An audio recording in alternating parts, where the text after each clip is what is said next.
Ignorance, hatred, and threats of violence have no place in Montana. The state's top leader sent a strong message tonight in response to a proposed neo-Nazi armed protest in Whitefish. Governor Steve Bullock, Attorney General Tim Fox, Senators John Tester and Steve Daines, and Representative Ryan Zinke, they together penned a letter titled Standing Together. Now, it is in response to a story we broke on Friday when Andrew Anglin, the publisher of the racist website The Daily Stormer, threatened a, quote, march on Whitefish to protest what he sees as an attack on Richard Spencer's mother, a Whitefish resident. Now, Spencer is the white nationalist who stirred a media frenzy when he inspired followers to break into a Nazi salute during a rally in Washington, D.C. last month. Now, the letter starts with this: Dear fellow Americans, as we close out this year and look toward the future, we as Montana's elected leaders are focused on the values that reflect our true character. We offer our full support to the Jewish community, Montana families, businesses, faith organizations, and law enforcement officers as they ensure the security of all of our communities.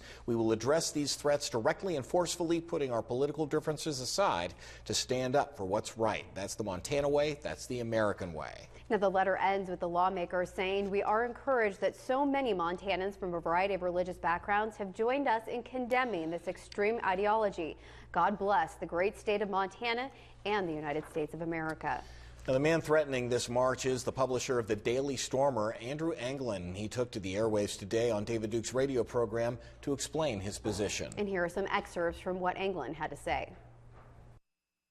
I'm planning a march in Whitefish sometime in January, and now they say that my march, that it's to intimidate. If you then go and try and protest their actions, you're a paramilitary Nazi terrorist group. These people, these Jews in the media are calling me a terrorist. What I want now is an apology from Tanya Gersh and a pledge that she will no longer harass the family members of people that she politically disagrees with. Which would just solve any problems. I mean, feminism, the homosexual problem, the black problem, the immigration problem, all these totally problems. Led by if them. you got these Jews, if you got them out of the way and out of this manipulation, all of this psychological and emotional manipulation that they use against us, if we remove them, we would be able to solve all these problems.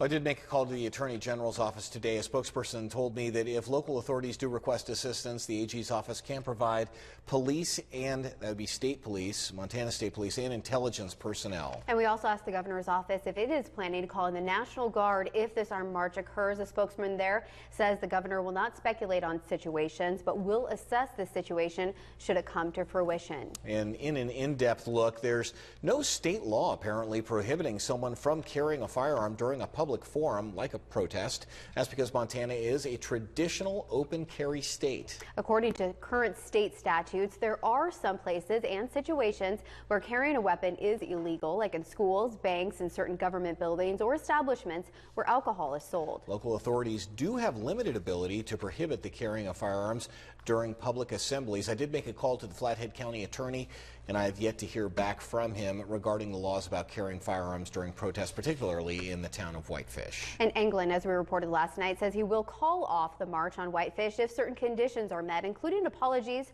from Love Lives Here and Tanya Gersh, the woman he believes is being unfair to Richard Spencer's mother. Now, we did reach out, but neither have answered our question as to whether they will comply.